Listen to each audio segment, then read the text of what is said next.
Welcome to Penrose Learning, where we make understanding easy.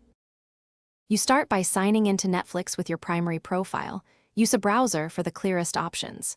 Once signed in, navigate to Account from the profile menu to access billing.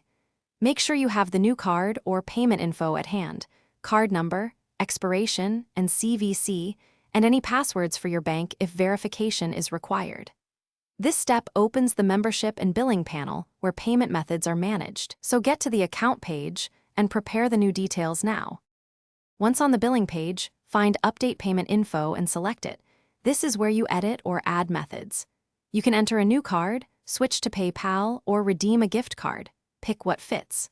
Type card number, expiry, and CVC exactly, then confirm the billing address matches the bank record to avoid declines. After you save, Netflix may prompt a small verification charge or redirect to your bank for authentication. Complete any multi-factor steps to finalize the change. You finish by confirming the update.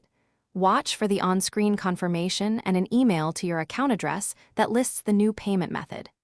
If the change didn't stick or a payment fails, make sure the card isn't expired, the billing address matches, and any 3D secure or one-time password was completed. Sometimes banks block unfamiliar charges. If problems persist, take a screenshot of the error and contact Netflix support with your account email so they can resolve billing hold issues quickly. Thanks for watching. If this was helpful, leave a like and consider subscribing. See you next time.